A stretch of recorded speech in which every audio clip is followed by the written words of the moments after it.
Here's one thing that my pastor shared with me recently, because I have a good relationship with my pastor. He always asks about my business and stuff that's going on, and I'll share some stuff, And he sent me this thing called the Hearts of People. He said, here's what I look at as an organization. He's running a multi-site church in Springfield, Missouri. He's got a bunch of staff. He's been dealing with people his entire life. He's a very good leader, someone I respect and like sitting under every Sunday. He said there's, I guess, technically 6 different types of hearts. First one is the corrupt heart.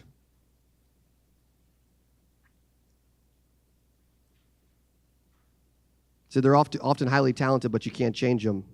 They're a problem. And you need to run. The corrupt heart. And I'll explain some of these a little further as I get along. Second one is the grass is greener heart. A heart that compares, who has a worry of missing out. They secretly believe their life would be better somewhere else. Ask them if they would like to go there. Wherever they think it's better, he says, ask them if they would like to leave. Number 3, I'm doing you a favor and I'm keeping track. Heart. Someone with good intentions, but they overmeasure their hours, contributions, and sacrifices. Not because they are pursuing a healthy life. They just see life as a zero-sum game. Their key message is, this is a lot. Which we may have lost one of those a couple months ago. He said, this is how I evaluate whether somebody should stay on the team or not. Next, 4th, the I love what I do heart. This one is tricky because it seems great at first, but the key is they love what they do, not what we do. Their key message is, I care deeply about my thing. 2 things happen. They will choose doing over developing. If they develop people, they won't be able to do what they love. Be wary of those that act like their area is special or sacred. They're saying, I protect what I do. They build silos in your organization. They will get defensive when you mess in their area, people, budget, etc. Whoever casts the best vision wins. You do not want silos. Number 5, the I have issues that I haven't resolved heart. This one needs compassion. They carry a resident victim mentality. They need someone to blame. It can't be themselves. If they which Cassidy may be dealing with this right now, actually. They need someone to blame. It can't be themselves. If they blame themselves, it's a shame to blame themselves. Key message is someone isn't doing what I need them to do to be healthy. Get them help. Draw boundaries and get out of the way. How can I help? But ultimately, this is your problem to solve. Put the people back in their court. You're responsible not for perception, but direction.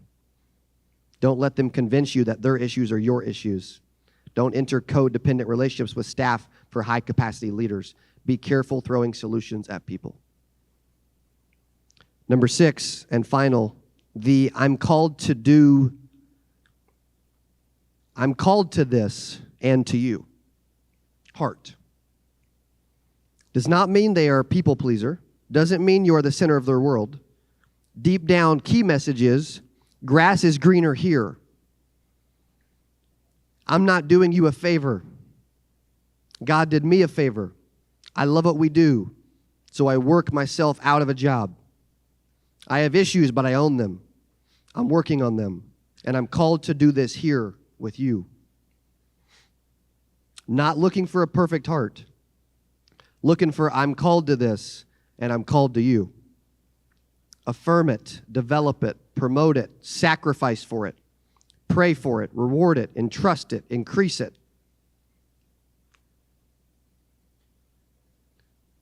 Think about the people in your organization and the staff you have. Because what brought this on was I was sharing an example about a previous individual that was running our social media that was phenomenal, but super protective, never took responsibility for anything, was a constant culture problem, but really talented, and deep down a good person. But they were never, I'm called to this, and you, and the vision, and the mission, and what you're doing, heart. They were always, grass is greener. We used to do this. You've never done this for me. They did this. Like, who flipping cares? It was 8 months ago. You're here now, right? I'm doing you a favor and I'm keeping track. Like, I'm keeping score.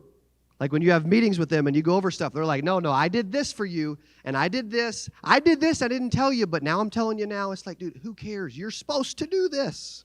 It's your job. The I love what I do heart. I love what I do, not what we do. Dude, I want you to love what you do, but I want you to love what we do too. The I have issues I haven't resolved heart, right? I'm like, they're always working through stuff. And then you become a counselor and a therapist and like their best friend and all this stuff. It's like, no. That's not, I'm not very good at that to begin with. Let's be honest. And a bunch of you aren't either. I'm called to this and I'm called to you and I'm on board and I believe in the mission. I believe in the vision. I love what you're doing and I want to be a part of it. So from my pastor, Tyler Padgett in Springfield, Missouri at Courageous Church, the 6 hearts of people. All right, what stood out? Help me out. Was it the coffee shop? Was it John Maxwell? Was it Cassidy, or was the Cassidy story, or was it the hearts of people? What really stood out? Okay, good. All of it. Perfect. Okay, cool. That was the first time I've shared the hearts of people. He sent it to me. I've read it. I've used it. I've evaluated circumstances because of that, but I had never actually shared it. So there you go. Thank you. Appreciate that. March 10th, do not miss 8% Virtual 2023. Last year was incredible. Dr. Billy Williams, Edward Pritchett, Nate Offord, so many other incredible speakers were walking through exactly how to succeed. We had over 2,000 insurance agents on one virtual call. And now, March 10th, 8% Virtual is back in 2023. Here's what I want you to do. I want you to stop what you're doing. I want you to click the button below, and I want you to secure your seat now. I can tell you this. There's going to be at least one, maybe 2, maybe 3, maybe 100 different things as you take 17 pages of notes that can absolutely change your business and your life forever. Click the button below and secure your seat for 8% Virtual 2023 right now. Hey, if you enjoyed this, I got another one you're going to love. It's right there. Click on it. See you in there. Yeah, if you take 25 leads, make 20 contacts per week, whether they say no or yes, then several agents writing over $200,000 of annual premium, netting over $100,000 a year. Which is amazing. And you